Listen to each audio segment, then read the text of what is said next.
إنه يعلم الجهر وما يخفى ونيسرك لليسرى فذكر إن نفعت الذكرى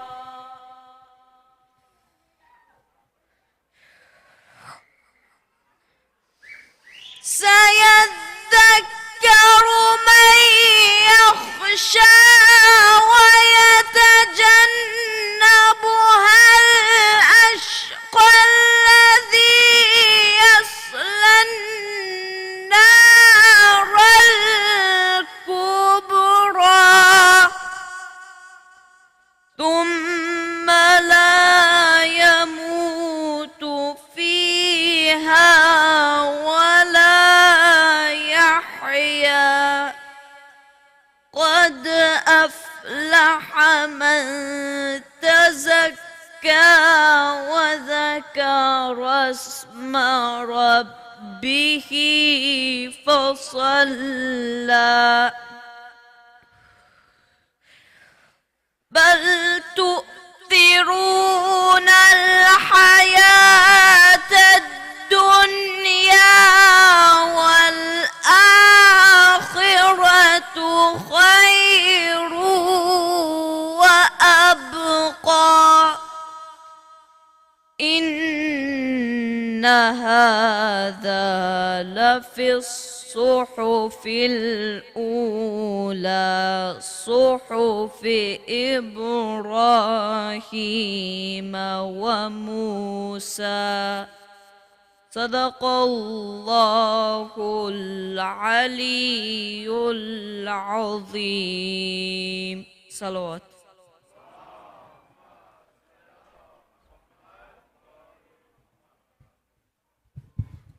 Thank you, Abul Fazl. Please recite another salawat for our dear brother Abul Fazl.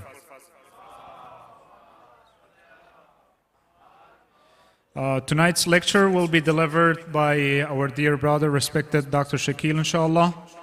Tomorrow night we have Sheikh Mujtaba Khaliq with us. Same start time, 8:15. Inshallah, I would request everybody to please be on time. We'll start with namaz, and then after that we'll have lecture, and then matam, and at the end we will have dinner, inshallah. Please welcome our dear respected brother, Dr. Shakeel Virjee, to the member with a loud salawat.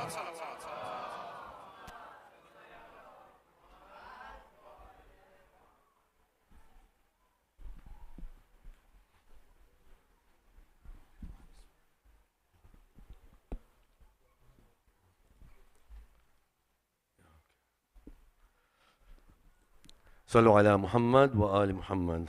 اللهم صل على محمد.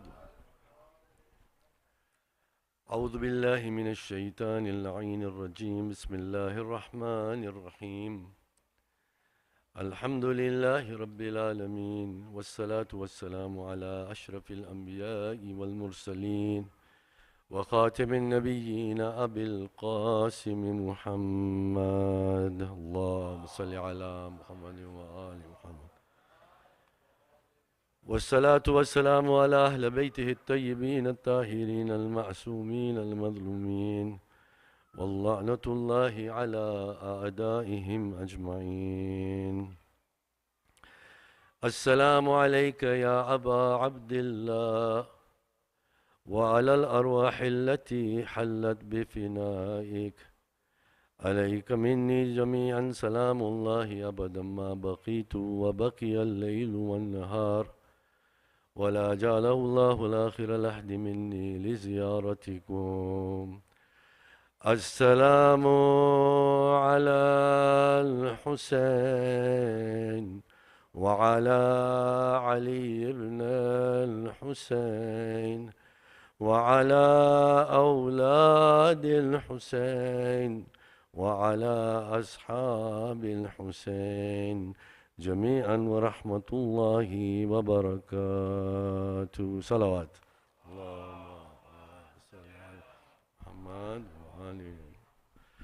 To bless this majlis, recite another salawat. اللهم صل على محمد وآل محمد. Respected elders, brothers and sisters, Assalamu alaikum wa rahmatullahi wa barakatuh. Today was, it's already night now, today was the first day of Safar, and that marks the halfway between the day of Ashura and the day of Arba'in. And according to one of the riwayats that I was reading, today was also the first day that the caravan of the family of Abu Abdullah al-Husayn alayhi salatu wasalam arrived in Damascus back in 61 AH. Tonight, I would like for us to think about something that we really want to strengthen in ourselves or become aware, because these commemorations during the month of Muharram that we are having are not only a commemoration of the past. If we keep looking at it as some historical event for which we are commemorating, then of course there is reward from Allah subhanahu wa ta'ala for that.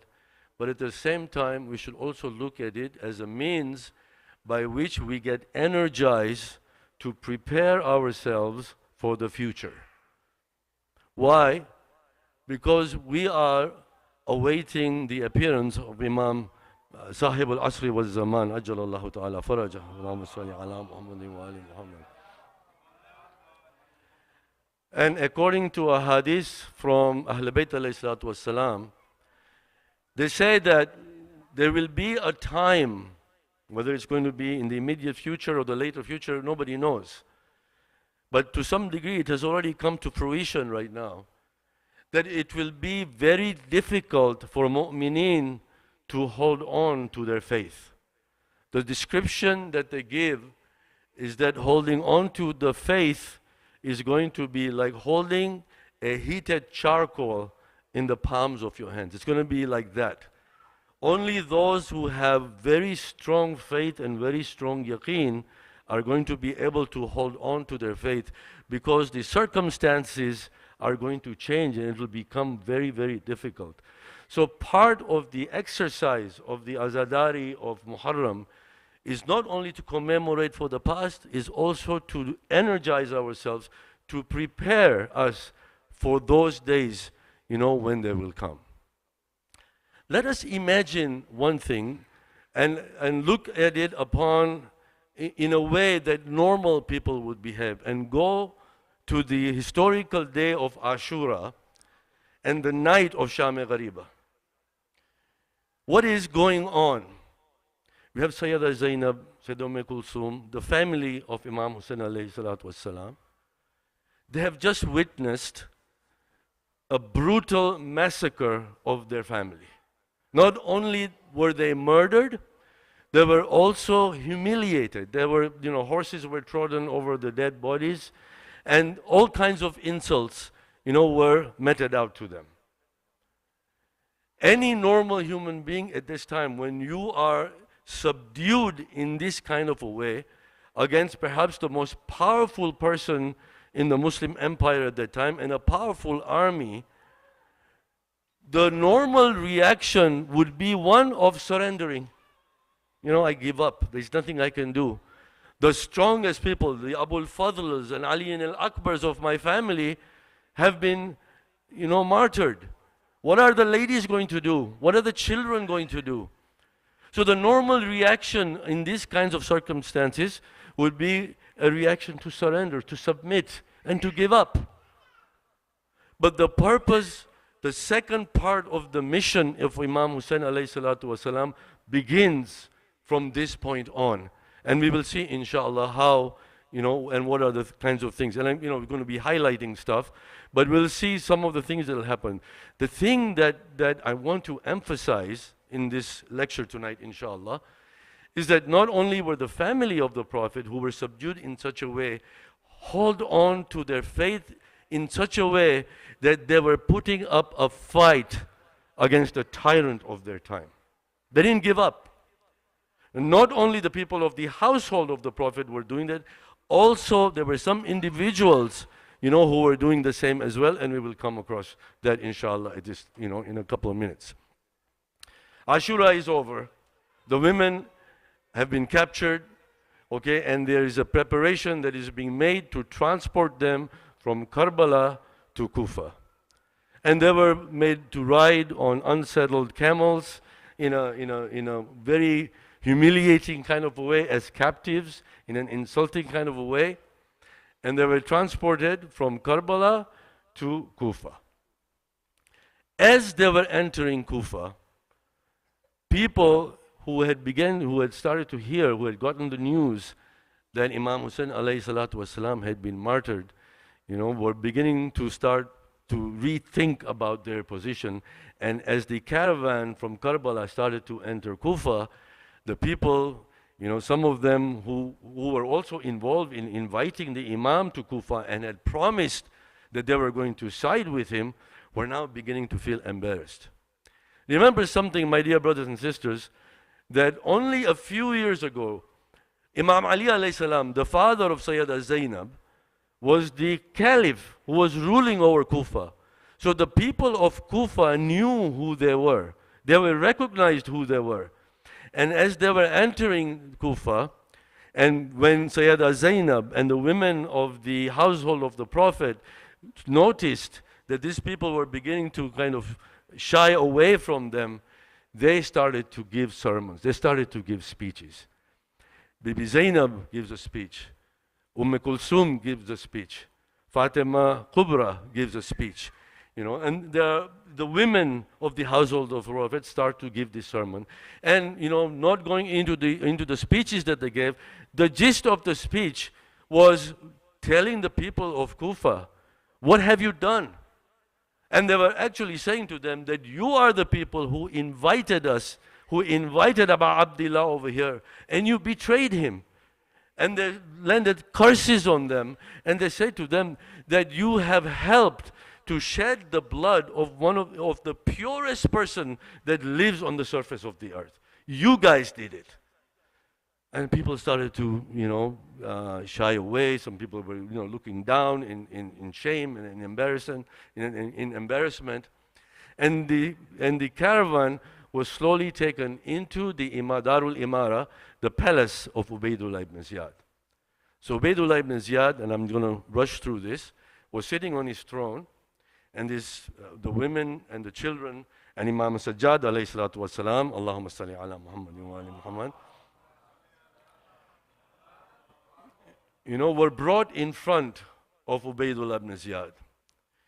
The holy head of Abu Abdullah was placed in front of Ubaydullah ibn Ziyad, and he was acting in a very arrogant and insulting way towards the head. He had a stick in his hand, and he was playing with the holy head of Imam Hussein alayhi salam. This was in the vision of Sayyidah Zainab. Imam Zainul Abidin alayhi salatu wasalam was looking at this. You can imagine the emotional trauma, that they were going through in this time. And Ubaydullah ibn Ziyad turns to Sayyidah Zainab, and he says to her, what do you think of God's destiny, the decree of Allah subhanahu wa ta'ala, to cause the events of Karbala to happen and the death, of your brother? Bibi Zainab looks eye to eye, faces Ubaydullah ibn Ziyad, and a very famous line that all of us should know says, Ma ra'aytu illa jamila.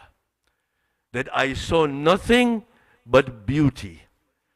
I saw my family giving up their lives in an honorable, with integrity, because of their faith to Allah subhanahu wa ta'ala. Now here is a woman who is distraught. She has lost family members.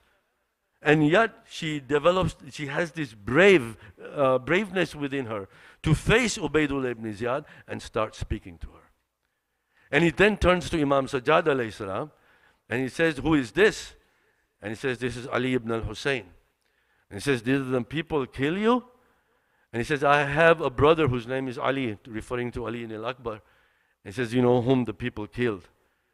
And Ubaydullah ibn Ziyad is ready to order people to kill Imam Sajjad alayhi salatu wasalam, and people intervene. And Imam Sajjad turns to Ubaydullah ibn Ziyad and he says to him that don't threaten me with death. that you dare to threaten me with death? Martyrdom is an honor for us. We are not afraid, of death. At that point in time, there's a little bit of a commotion, and Ubaydullah ibn Ziyad dismisses the caravan, and he sends them out into a nearby place where they were in prison. So Ubaydullah ibn Ziyad then decides to have a meeting in Masjid al-Kufa. So he goes to Masjid al-Kufa and he gathers people. He was fearing one thing, that the people of Kufa knew who these people were. They recognized them. They knew that they were the family of the Holy Prophet.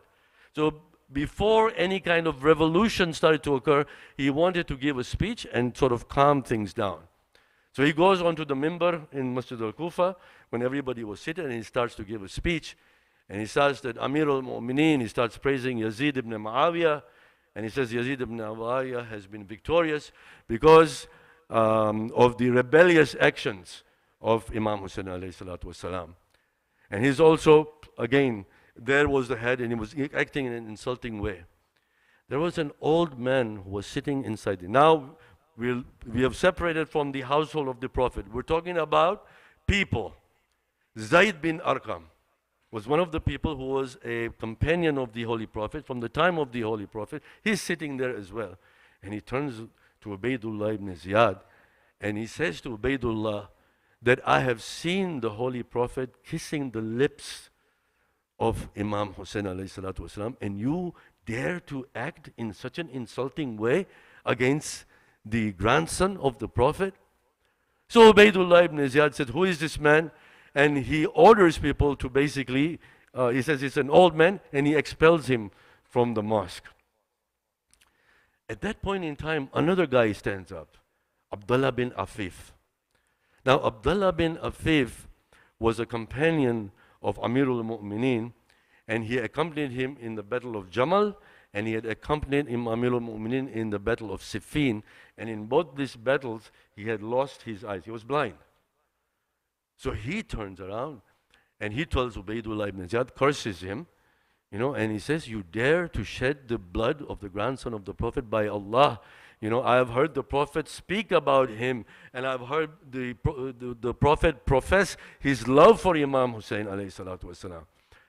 He talks in a very insulting way, to the extent that Ubaydullah ibn Ziyad orders his troops to go and behead and decapitate Abdullah bin Afif. Abdullah bin Afif's tribe, the Azadi tribe, intervenes, and they stop the killing of Abdullah bin Afif. And they release him, and Abdullah bin Afif goes back to his house. So Ubaydullah ibn Ziyad then turns around, and he sends people who were not of the Azadi tribe to go and attack the house of Abdullah bin Afif and to capture him. Now here's a blind man, an old blind man who was a companion of Amir al-Mu'mineen. Again, faith, yaqeen, love for Ahlul Bayt was at such a degree that he was not afraid to die. The army, there was some defense that was produced by the Azadi tribe. They defeat them, and they enter the house of Abdullah bin Afif. His daughter, Abdullah Afif's daughter, was with him when they attack him. And so Abdullah bin Afif tells his daughter, give me my sword. And he's handed the sword, and by the direction of his daughter, he defends himself. Eventually, they capture him, and they bring him in the audience of Ubaydullah ibn Ziyad. Now there is nobody there. So Ubaydullah ibn Ziyad, he turns around and he says to him that, you are professing this love for the Ahlul Bayt alayhi salatu wasalam, do you support Usman? What is your opinion about Usman, the third caliph? So Abdullah bin Afif turns to him, that is none of your business. Usman bin Affan was whoever he is, and Allah is the best of judge. But ask me about you, and ask me about Yazid, and I will give you my opinion about them. To which Ubaydullah ibn Ziyad gets really enraged, and he orders the people to decapitate him, and his body is hung, outside on the streets of Kufa. Here were two people who were not part of the household of the Prophet, and knowing the risks that they were taking by standing up and speaking up for Abu Abdullah al-Hussein, okay, they don't worry about it, because their attachment to Ahlul Bayt and Allah subhanahu wa ta'ala is so strong that nothing matters. And they pay a price for it.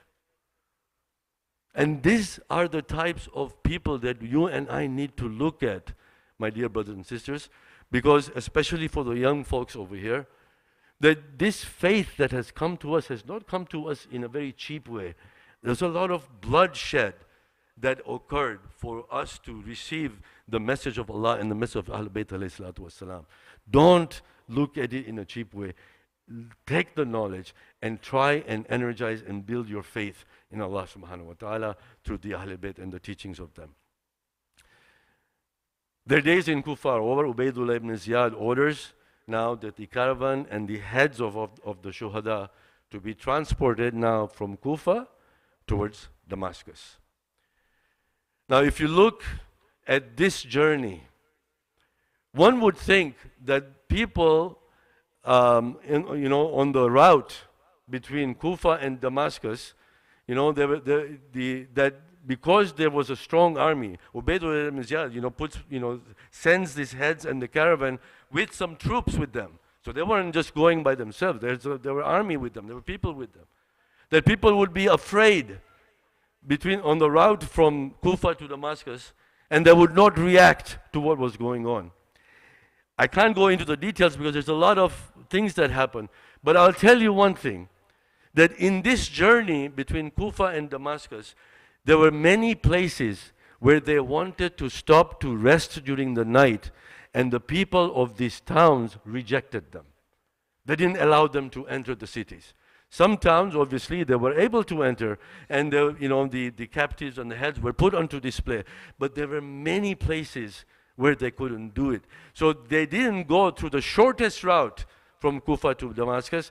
They went rather through a very long route to reach Damascus.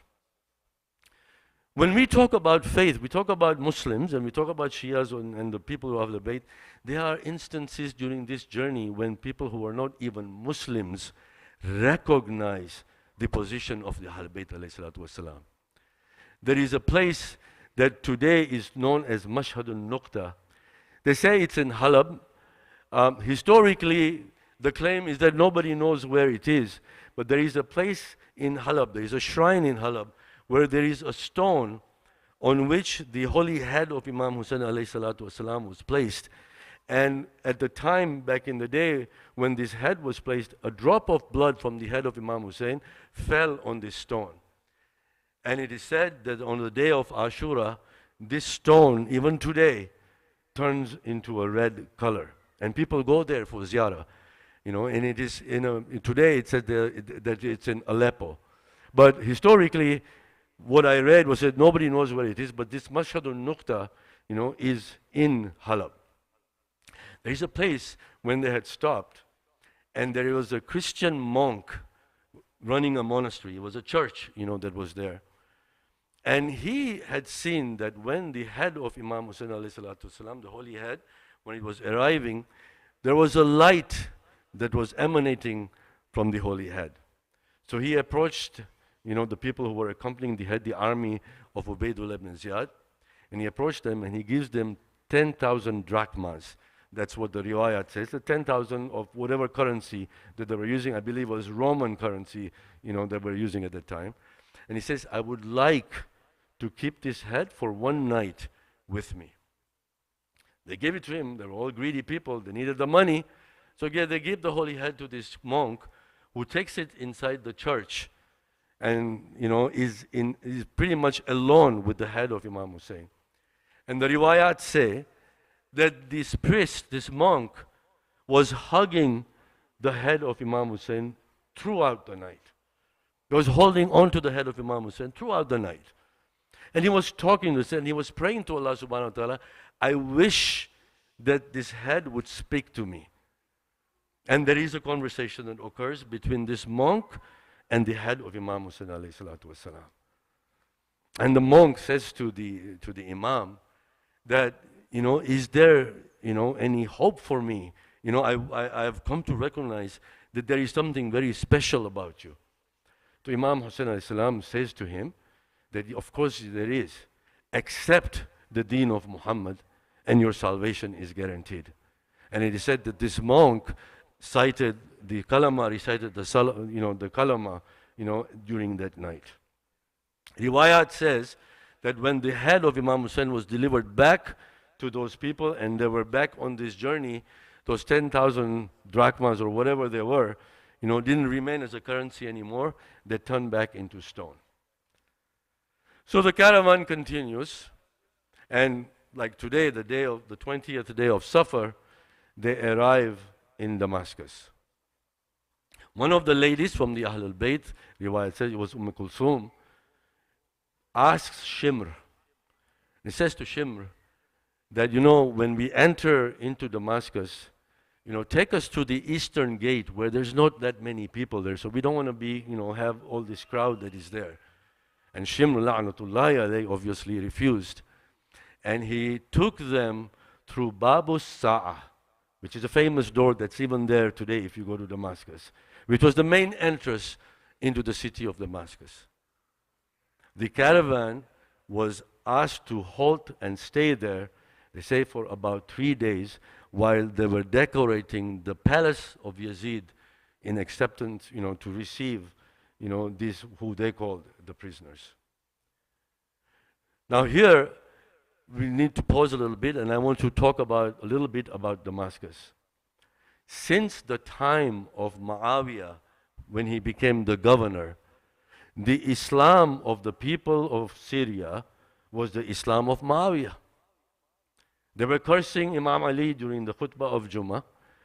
So, in essence, there were not that many people in Damascus who knew who Ahlul Bayt were. There were a few scattered here and there, but the vast majority of the people never knew who Ahlul Bayt was. And they were told that this was a rebel, was a foreigner who had revolted against Yazid, and this is the fate that he is facing. One person comes to Imam Sajjad, alayhi salatu wassalam, and he curses Imam Sajjad. And he says, I am glad this is happening to you, that you went against Amirul Mu'mineen, Allah has punished you, and I am so happy, with the result that, that is going on. Imam Sajjad, alayhi salatu wassalam, turned towards this man and he says, have you read the Quran? The person says, yes. He says, have you come across this verse of the Quran? قُلْ لَا أَسْأَلُكُمْ عَلَيْهِمْ أَجْرًا إِلَّا الْمَوَدَّةَ فِي الْقُرْبَى. He says, yes. He says, we are, the qurba of Rasulullah. Then Imam Sajjad continues. He says, have you come across the verse? And he cites the word of Tathir, إِنَّمَا يُرِيدُ اللَّهِ. He says, have you heard this verse? He says, yes, I have. And he says, we are the ones who have been purified by Allah subhanahu wa ta'ala. We are the progeny of the Prophet. We are the kin of the Prophet. The man was convinced. And he says, Ya Ibn Rasulullah, I apologize, for what, I just said a little while ago. I beg you for forgiveness. The Imam Sajjad says, of course you didn't know, you're forgiven. He says, can I do anything for you? So Imam Sajjad says, if you can go, look at where the minds of these people are. He says, if you can go and ask those people who are carrying the heads of the shuhada that they should move away from the women folk, so that people's attention should be directed towards the heads and the women should not be noticed by the people, that they should not eye the women of the Ahlul Bayt. This was the sanctity of hijab that Imam Sajjad alayhi salatu wasalam was trying to protect. Many years later, when Imam Sajjad alayhi salatu wasalam was asked that during this entire saga of Karbala, which was the most difficult time that you had? What was the most thing that was the most hurtful, that was there for you? Imam Sajjad did not cite the day of Ashura. He did not say when Abu Fazl was martyred, when my father was martyred, when Ali and Asghar were martyred. There were so many tragic events that happened, but Imam did not cite any one of those. And he says, Ash-Sham, Ash-Sham, Ash-Sham. 3 times he says that. There was in Damascus that things occurred that were the most painful, to me. So after 3 days, this caravan is invited into the palace of Yazid. The holy head of Imam Hussain ﷺ was placed in a golden basin, in a golden tasht that was put in front of Yazid, and Yazid was sitting on his throne, and the Ahl Bayt alayhi salatu wasalam, the women folk and the children, and Imam Sajjad alayhi salam were brought into the audience, of Yazid. Yazid was, joyous. He was celebrating. He was in a very celebrating, kind of a mood. And he started to taunt them. He started to insult, the head of Imam Hussein alayhi salatu wasalam. In that time, one person who saw Fatima, and some riwayat Bibi Sakina, one of the daughters of Imam Hussein alayhi salatu wasalam, and he asked Yazid, and he says that, amongst these captives, can I have this girl as a slave for myself? Before Yazid could reply, Sayyida Zainab intervened.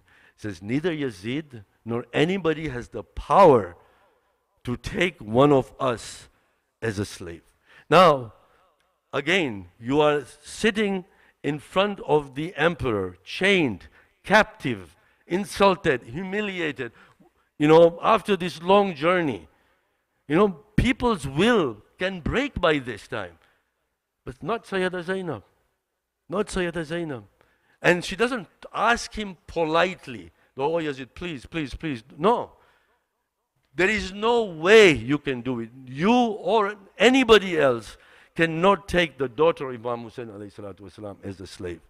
And Yazid said, how dare you speak to me like this? And he turns around and says, who is this? And he says, this is Zainab, the daughter of Ali ibn Abi Talib.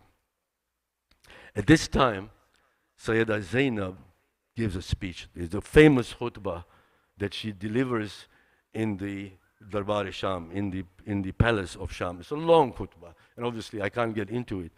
But in this khutbah, there's one line that I want to emphasize. She turns to Yazid, and she says to Yazid that you think that this temporary victory that you are seeing right now, that you are claiming that Allah subhanahu wa ta'ala has granted to you, is something great? You think the fact that Allah subhanahu wa ta'ala is not meting out His punishment to you immediately, He is giving you respite, He's giving you time. You think this is a sign of victory for you?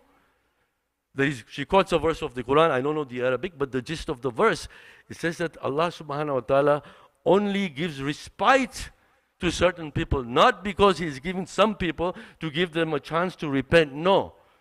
But to continue to commit sins and to commit wrongdoings, so much so that it starts to wrap around their neck and the sins end up strangling them. Sayyida Zainab tells this to Yazid ibn Muawiyah in front of everyone. Here there is an envoy from Rome who is inside the palace at that time. There's a lot of things that happen, and I'm just again going to try to highlight, the few things that are happening. He turns to Yazid and says, who are these people? Yazid said, and who is this, whose head is this that you have over here? He says, this is Hussein ibn Ali. Who is his father? He says, Ali ibn Abi Talib. He says, this is the grandson of the Prophet. This is the son of the daughter of your Prophet. The Roman is asking. And Yazid says, yes, this is what it is. So this Christian monk, this Roman guy, the Roman envoy, turns to Yazid. Now this is a Roman, he's not even a religious person. He turns to Yazid and he says, Yazid, I asked you this question because I wanted to go back to Rome, and if they would have asked me in Rome, what is going on in the Muslim world, I wanted to tell them what is going on because I wanted an understanding of what kind of religion you people are believing in. But he says, I reject your religion. What kind of religion do you have? He says, my family are the descendants of Prophet Dawood. This Roman envoy is saying, my descendants are from, my family are descendants of Prophet Dawood. And when I am in Rome, people respect us, although so many years have passed away since the time of Prophet Dawood alayhi salatu wasalam. And you, the grandson of the Prophet, and you are ready to shed his blood, and you have shed his blood? I reject your religion. Yazid turns around and he orders the people to murder him, to kill him. So this Roman guy, he goes and he hugs the head of Imam Hussein. He says, I'm not afraid of dying. Because last night, I had a dream. And in this dream, I was told about this event that is going to occur today. And I am readily accepting the deen of Rasulullah. And he recites Shahada before he was murdered. This was not a Muslim. He was a non-Muslim. Okay, but Allah guides. Allah gives light to certain people. And He enlightened him, in this way, such that from being a Roman envoy, he became a shaheed, a martyr in the palace of Yazid. So Yazid was now beginning to feel, that there was some tension was developing inside the palace, and he dismisses, the Ahlul Bayt, and he puts them into a zindan, which is close over to the palace. At that time, Imam Sajjad alayhi salatu wasalam requests from Yazid that if you can allow me, I want to deliver a sermon on the day of Jummah. I want to deliver a khutbah on the day of Jummah. Yazid says no. But the advisors that Yazid said, what's wrong with you? Say, youth, what will you do? So Yazid is praising them. He says, you don't know these people. They are so eloquent and they are so powerful in their speech that if I give him the ability to go and address the people, he's going to turn this whole thing around against me. So I don't want to give it to him. But later on, he ended up being convinced and he said, okay. So the day of Friday comes and they are gathered in the mosque, whoever the imam was or whatever, somebody delivers a sermon, and then Imam Sajjad says, can I? And Yazid says, yeah, Imam Sajjad goes and he ascends the minbar and he delivers the khutbah. Again, a long khutbah.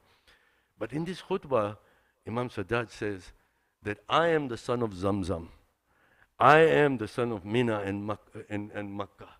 I am the son of the Risala of Rasulullah.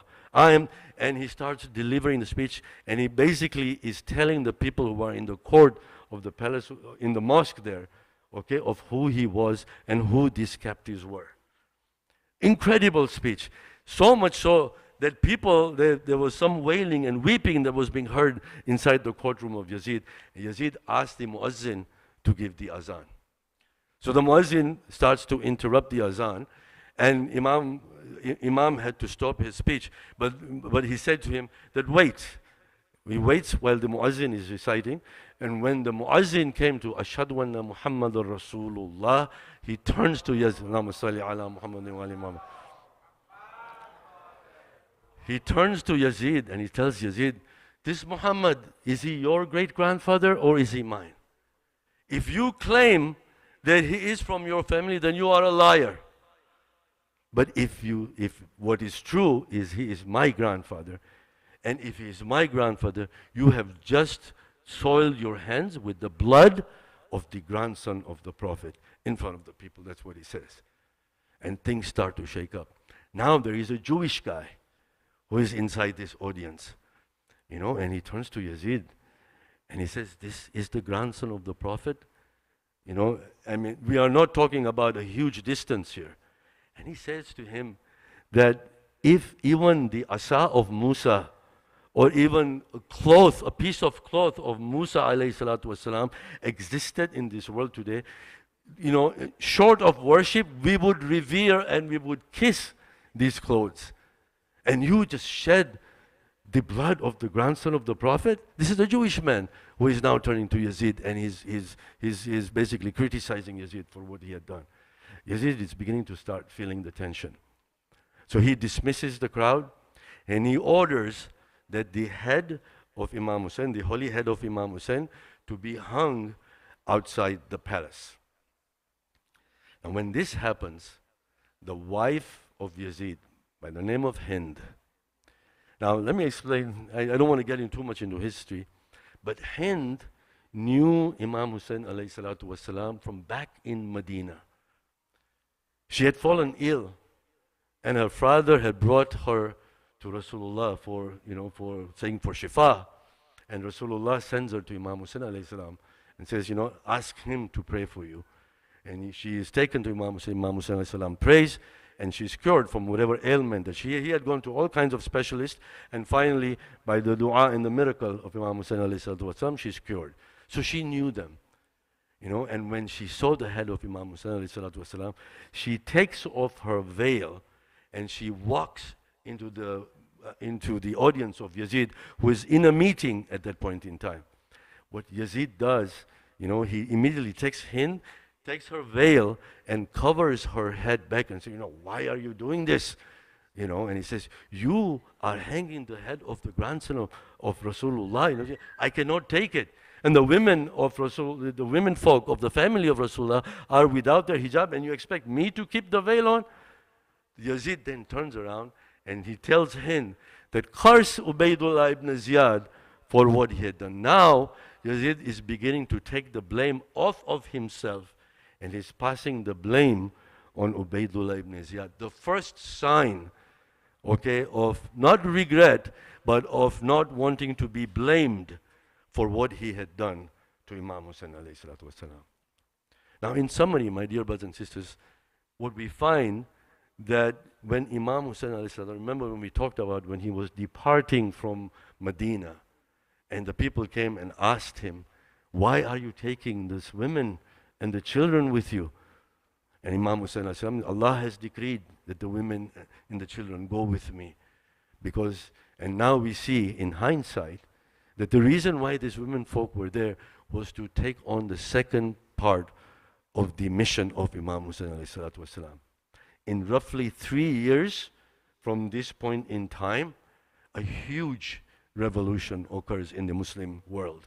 Yazid only survives for about 3 years. And there's a lot of things that happen during this time. And then Mu'tar al-Saqafi, basically goes out and avenges for the people who perpetrated Karbala. The reason for the mission of Imam Hussain alayhi salatu wasalam, my dear brothers and sisters, was what? To create Islah of Deen of Rasulullah. This was the mission. And he had to give up his life for this mission. But this would have ended on the day of Ashura. Had the women and Imam Sajjad alayhi salatu wasalam submitted, surrendered to the fate, because they were captives and they wouldn't have done anything, the whole thing would have ended in Ashura. Nothing would have happened. But it is during these trips, this journey from Karbala to Kufa, from Kufa to Damascus, and the role that the women folk played, and the role of them basically awakening the people, that continued the mission of Imam Hussain alayhi salatu wasalam until it reached us today. There is a point in time when Yazid is now becoming a little bit more lenient, and he asks, for their wishes of the Ahl Bayt. And their wishes that they made, and some of them will be discussed inshallah during the majalises of Arba'in. And one of the wishes that was made to them, that now we want some time to mourn the martyrs of Karbala. The first majlis al-Azha of Muharram, to commemorate the day of Ashura, took place in Damascus, with Sayyidah Zainab and Imam Sajjad alayhi salatu wasalam, where they had this majlis to mourn over the shuhada. I can imagine what they must have spoken about. I can imagine, that they must have spoken about what happened on the day of Ashura. I can imagine they would have talked about what happened, during Sham-e Ghariba. When we talk about Masaib, on a day like this, it's so hard to just pick something, because the whole story is a Masaib. Every event is a Masaib. When you have the daughter of the grandson of the Holy Prophet being solicited for slavery, that is a Masaib in itself. When the women, the daughter of Ali ibn Abi Talib, Sayyidah Zainab, Sayyidah al-Kulsum, are chained and humiliated and having to ride on the backs of camel and getting whipped by Shimr and others whenever they would try to whip, that is a Masaib in itself.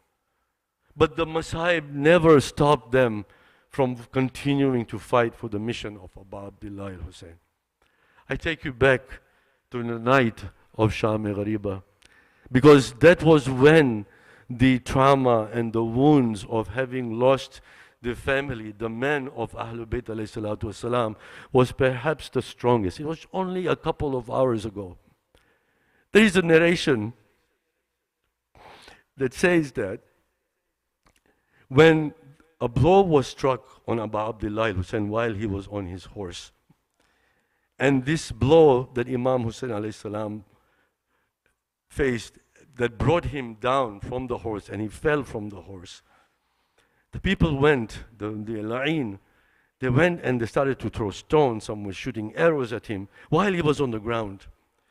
Imam Hussein alayhi salatu wassalam was wounded. So many arrows had pierced his body, and he had positioned himself in a sitting position. And riwayat said that he was in that position for a really, really long time. Some of the la'in, some of the enemies were thinking that he had already passed away. And he was ordering them to go and decapitate the holy head of Imam Hussein. At this time, Umar ibn Sa'd, he says that I want to be sure that Imam Hussein alayhi salam was no longer living, that he was not breathing anymore. So he orders the army and he says to them that go and start burning the tents of the women. Go and start looting the tents of the women. And Imam Hussein alayhi salam, when he heard that, his eyes open and he shouts out towards Shimr and says, "Oh Shimr, I am still alive. Leave my women folk alone. Do not go and attack the women because I am still living. If you want, come and attack me. Come and fight me. Take my life. But as long as I'm living, don't attack the tents of the women." Alas, when Imam Hussein alayhi salatu wasalam was martyred, we all know what happened. The tents were looted. Brothers and sisters, when they were going and extracting and looting, the earrings that were on the ears of the children and the women folk were not asked for. They were actually gone and pulled away from their ears, so much so that they were bleeding. The clothes of these children were bleeding. They were running all over the place before the night of Sham-e Ghariba. It took Sayyida Zainab and Sayyida Kulthum a number of hours to gather all of the children and all of the women that had scattered during the night. And she had finally come to rest, at the point where they were sitting in one place. And at that time, riwayat say that the wife of Hur was summoned, because she was going to be in a more favorable position with the women folk of Ahlul Bayt. And they said to her, they take some water and some food to these captives, to these women of the Ahlul Bayt. So Hur's wife, Janabi Hur's wife, is carrying this water and carrying some food, and she's bringing some supplies, towards the where the women folk, they were all outside, the tents were all burnt. So they were all outside gathered in a little place, and Sayyida Zainab was basically guarding them because Imam Sajjad was too sick to do anything. So it came time when water was being distributed amongst the children. And it is said that Sayyida Zainab went to Ruqayya or Bibi Sakina and started to say, "Oh Sakina, wake up." She was sleeping. "And take some water." So Sayyida Sakina, Sayyida Ruqayya turns up and says, "Oh my aunt, why are you selecting me for giving me this water?" So Sayyida Zainab turns around and says, "Sakina, you are one of the youngest children who are here. You are thirsty, and that is why I'm coming to give you the water." He said that Sayyida Sakina took the jar of the water and she started to run towards the battlefield. And Sayyida Zainab is chasing after her and says, "Oh Sakina, where are you going?" He said, "Amma, you said that, I was the youngest of the people that, and that is why you are giving me the water. Ali Asghar is in the Maidan. He is the youngest. She is the one younger than me. I'm going to find him and I am going to give him the water." ألا لعنة الله على قوم الظالمين وسيعلم الذين ظلموا أي منقلب ينقلبون الحمد لله رب العالمين. Let us raise our hands tonight as we commemorate the sad events of the event of Karbala, and with our softened hearts, let us raise our hands and pray for all the Maris anywhere in the world who need the Shafa of Imam, of Allah subhanahu wa ta'ala. And we'll recite the Ayat Karima 5 times. Bismillahir Rahmanir Rahim.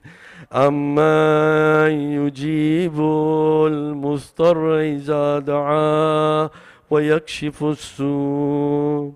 Amma yujibul mustarra iza da'a ويكشف السوء عما يجيب المضطر إذا دعا ويكشف السوء عما يجيب المضطر إذا دعا ويكشف السوء عما يجيب المضطر إذا دعا ويكشف السوء إلهي بحق فاطمة وأبيها وبالها وبنيها والسر المستودع فيها عدد ما أحاط به علمك وبحق 9 المعصومين من ذرية الحسين وبحق أم البنين وأبو الفضل العباس بن أمير المؤمنين وبحق أنبيائك وأوصيائك وشهدائك وبحق أسمائك الحسنى يا الله يا الله يا الله يا الله يا الله يا الله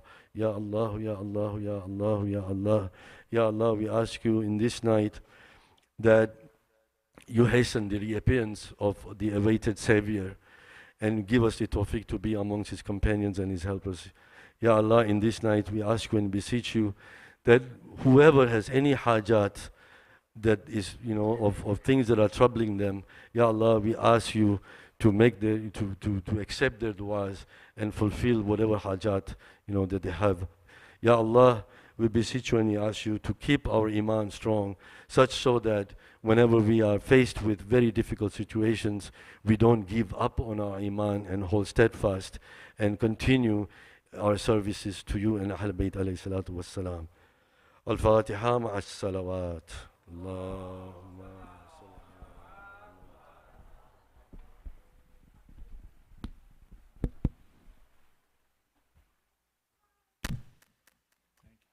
much. Thank you, Dr. Shakeel. Let's get together for a few minutes and do Azadari, inshallah, on the first day of the month of